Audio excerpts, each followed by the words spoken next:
અરે તમે બીજાના ઘરે દીપક ન પ્રગટાવી શકો તો કાંઈ નહીં, પણ જેના ઘરે દીવડા પ્રગટી રહ્યા છે, ફૂંક મારીને એના ઘરે ઓલવવાની કોશિશ ના કરીએ.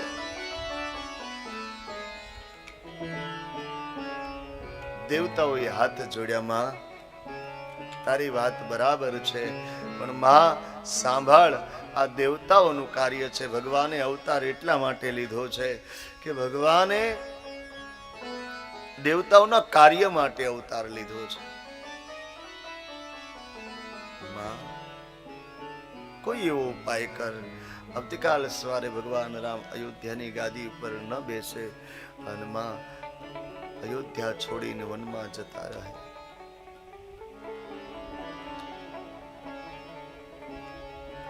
માં સરસ્વતી આવ્યા. સતીશ બોલે ફોક્સ કર.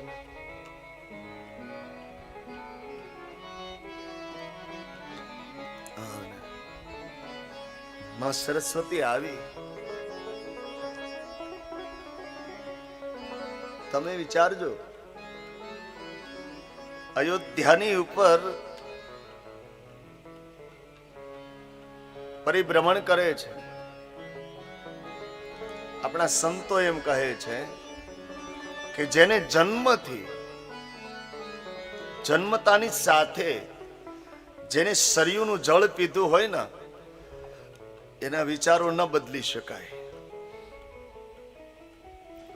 અયોધ્યામાં એવી કોઈ વ્યક્તિ નથી કે જેના વિચારો બદલી શકે. તો મંથરાનો વિચાર કેમ બદલ્યો?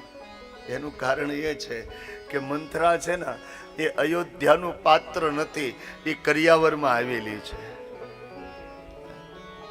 માં કૈકેયીની સાથે એ કરિયાવરમાં આવેલી છે મંથરા. આનો અર્થ એ થાય કે બાપ, સંસ્કાર તો જન્મથી મળે છે, જન્મની સાથે સંસ્કાર મળે. અને પરિભ્રમણ કરતી હતી એવામાં મંથરાને જોઈ અને રજોગુણી માયાનો પ્રહાર કર્યો. નામ મંથરા મંદમતી તેરી કૈકેયી કે અજસ પટોરે તાહી કરી ગઈ ગિરામતી. મંથરાની મતિ ફેરવી.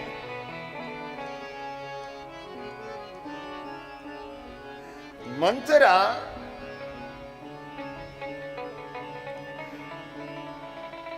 એની જેવી મતિ ફેરવી, રજોગણી માયાનો પ્રહાર કર્યો, એટલે એની એ જ મંથરા બધાને પૂછવા લાગી.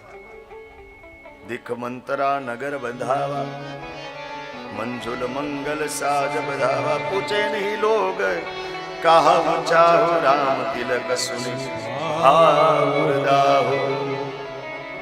બોલો, મંથરાને નહોતો ખ્યાલ, મંથરાને નહોતો ખબર કે કાલે ભગવાન રામ અયોધ્યાની ગાદી ઉપર બેસવાના છે. મહારાજ દશરથજી જાહેર કર્યું છે. આખી અયોધ્યા શણગારી છે, લોકો આટલા આનંદમાં ડૂબ્યા. આ મંથરાને નહોતી ખબર, છતાં મંથરા પૂછે બધાને, આ બધું શેનો આનંદ છે? આ બધું અયોધ્યા શણગારી છે, આ બધું શું? ત્યારે લોકો એમ કહે, મંથરા તને ખ્યાલ નથી કે ના, આવતીકાલે અયોધ્યાની ગાદી ઉપર ભગવાન બેસવાના છે. આમ જ્યાં કહ્યું ના, ત્યાં તો લાઈ લાગી એના હૃદયમાં, અગ્નિ પ્રગટ થઈ. લાઈ લાગી. આ મંથરા કોણ છે? આ મંથરા છે મંદમતી છે. આપણા સંતો એમ કહે છે મતિ ત્રણ પ્રકારની હોય, એક મંદમતી, એક સુમતિ અને એક મહામતી. સુમતિ એ કોઈ મહાપુરુષના માં હોય છે. 3 ફેરાનો વિધિ પૂર્ણ થાય અને 4થો ફેરો ફરવાની તૈયારી હોય, અને કોઈ આવીને એમ કહે, બચરાજ મારી બેગન ના આવી બાપ, અને 4થો ફેરો ફરવાની તૈયારી હોય, વરમાળ કાઢી હાથમાં તલવાર લઈ અને જ્યારે ગાયો માટે ખપી જાય આ છે સુમતિ, જે દેશ માટે ખપી જાય આ છે સુમતિ. મહામતી પોતે દુઃખ સહન કરે અને બીજાને સુખ આપે આ છે મહામતી. મેં આગળ મૂળદાસની વાત કહી.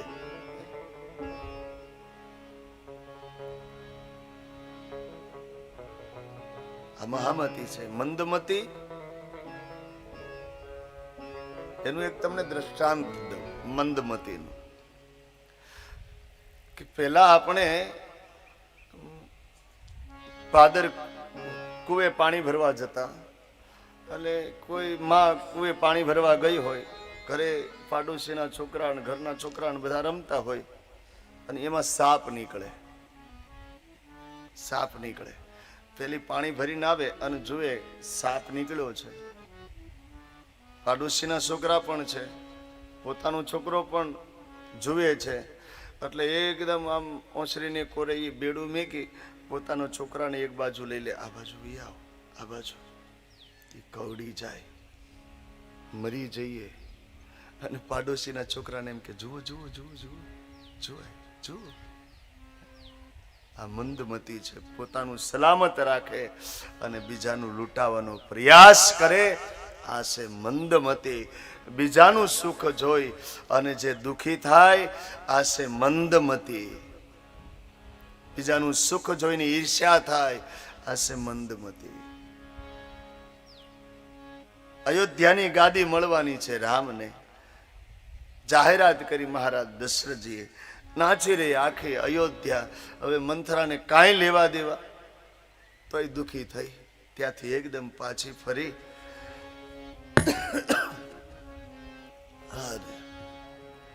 આવી કઈ કઈ ના મહેલે. કેવી છે? કાન ખોરે કુબરે કુટેલી કુચાલી જાની,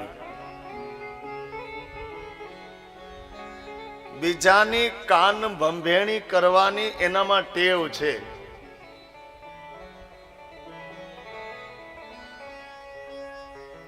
કાન સાંભળવા માટે આપ્યા છે, પણ શું સાંભળવું આપણે અને શું નહીં એની સમજણ આપણામાં હોવી જોઈએ.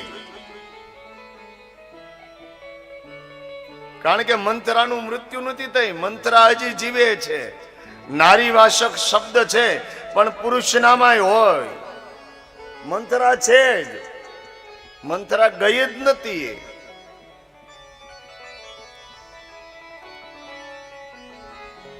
કાન ભંભેણી કરે, ફલાણું આમ છે ને ઓલું આમ છે ને ઓલું આમ છે ને પેલું આમ છે ને, પછી પાછું જ્યારે માથે આવી પડે ત્યારે પાછું ગમે તો નહીં. આ મંથરા. કાન ખોરે કુબરે કુટિલ કુચાલી જાની, તીય વિશેષી પુની ચેરી કહી ભરત માતુ મુસ્કાની. માં કઈ કઈ ની પાછે આવી, નાટક કર્યું, ચહેરો ઉદાસ, બોલી નહીં. માં કઈ કઈ જોયું, મંથરા આવી એટલે એક બે વાર બોલાવવાનો પ્રયાસ કર્યો, મંથરાએ જવાબ ના આપ્યો. એટલે માં કઈ કઈ એમ કહ્યું કે મંથરા, તારો સ્વભાવ છે, તું બહુ બોલ બોલ કરે છો, અને જ્યારે અતિ બોલતી હો ના ત્યારે લખન મહારાજ તને તમાશો મારે છે. મને લાગે છે આજ લખન મહારાજે તને તમાશો માર્યો છે, નહીતર મંથરા આટલી બધી મૌન ના હોય. અરે મંથરા કેમ મૌન? જવાબ આપ મંથરા. મંથરા બોલી નહીં. 2-5 વાર બોલાવાનો પ્રયાસ કર્યો, મંથરાએ જવાબ ના આપ્યો. અને ત્યારે માં કઈ કઈ એમ કહે છે, હવે આ એક શબ્દ જે માં કઈ કઈ બોલી છે ને, આના ઉપરથી તમે વિચારો કે માં કઈ કરીને રામ પ્રત્યે કેટલો પ્રેમ હશે. મંથરા કુશલ રામ મહીપાલ, મારો રામ કુશળ છે ને, મહારાજ દશરથજી કુશળ છે ને, અરે અયોધ્યાની પ્રજા તો કુશળ છે ને. મંથરા બોલ, કેમ જવાબ નથી આપતી? અને ત્યારે મંથરાને મોકો મળ્યો ને મંથરાએ કહ્યું, અયોધ્યામાં રામ સિવાય બીજું કુશળ હોય કોણ શકે? મતલબ એ કે મહારાજ દશરથજીએ જાહેર કર્યું છે, તમે ભોળા છો, તમને કઈ ખબર પડતી નથી. મહારાજ દશરથજીએ જાહેર કર્યું છે, આવતીકાલે અયોધ્યાની ગાદી ઉપર ભગવાન રામ બેસવાના. જે વાત સાંભળી ગળામાંથી મણીનો હાર કાઢી અને કઈ મંથરાને આપ્યો. લે મંથરા, મારી ઈચ્છા હતી કે અયોધ્યાની ગાદી ઉપર રામ બેસે, એ મારી ઈચ્છા હતી, તો આજ હું ખૂબ રાજી છું. મંથરાને એમ થયું, હું આવી છું કંઈક કરવાનું, થઈ રહ્યું છે ઉલટું. હિંમત ન હારી. મંથરાએ કહ્યું, એમાં આટલું બધું આમ રાજી થવાની જરૂર નથી. હમણાં હું આવતી હતી એટલે મેં મારા કાનથી એક વાત સાંભળી. નજરથી જોયેલું અને કાનથી સાંભળેલું ક્યારેય કોઈને કહેવું નહીં. કારણ નજરથી જોયેલું ક્યારેક ખોટું પણ હોઈ શકે અને કાનથી સાંભળેલું અસત્ય પણ હોઈ શકે.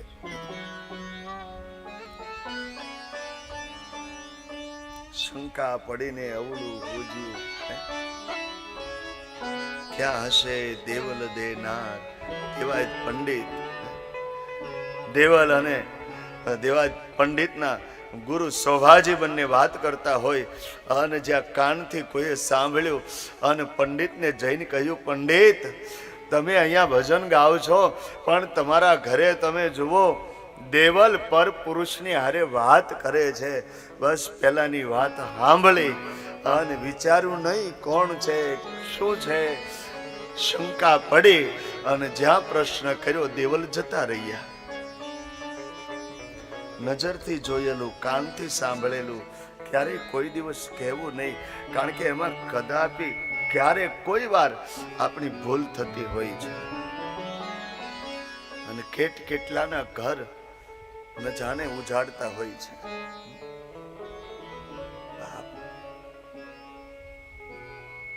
મેં સાંભળ્યું છે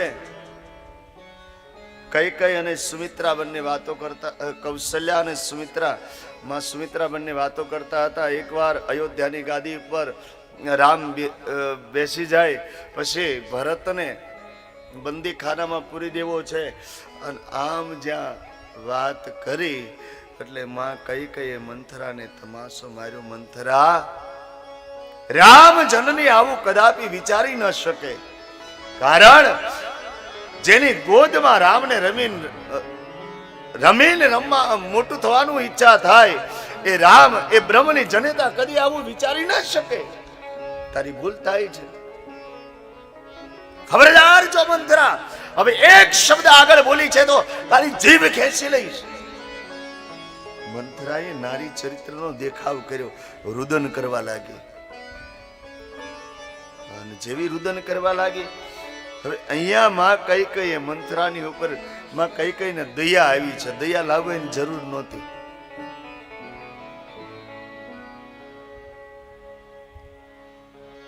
બહારથી ઉજળા છે કે કેમ એ જરૂર નથી. ભીતરથી ઉજળો કેટલો છે એ જરૂર છે. ભીતરથી કેટલો ઉજળો છે આ જરૂર. અને મંથરાનું કપટમાં કઈ સમજી ન શક્યા અને કહ્યું, મંથરા સત્ય બોલે હા,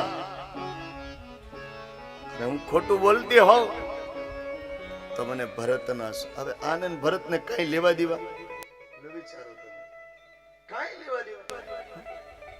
અને માં કઈ કહ્યું, તો મંથરા તું કહે હવે મારે શું કરવું?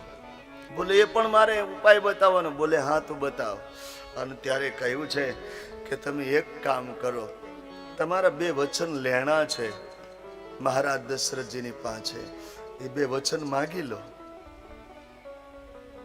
શું માગવું? કે પહેલું વચન એ માગો ભરતને ગાદી મળે, અને બીજું વચન એ માગો રામને 14 વર્ષ વનવાસ. પણ સાંભળો, શું તમે ભોળા છો એમ જ નહીં તો તમે કોપ ભુવનમાં જતા રહો, કાળા વસ્ત્ર ધારણ કરી લો, અંગ ઉપરથી ઘરેણા ઉતારી નાખો, ભૂમિ પર શયન કરવાનું. અને મહારાજ દશરથજી જ્યારે આવે ને અને ત્યારે ઉતાવળ નહીં કરતા માગવાની. મહારાજ દશરથજી આવે, રામના સોગંદ કહે, પછી તમે માગજો. અને પછી તમે માગશો ના તો મહારાજ દશરથજી પ્રાણનો ત્યાગ કરશે, પણ તમે માગશો ને એ મહારાજ દશરથજી આપશે. તૈયાર કર્યા માં કઈ કઈ.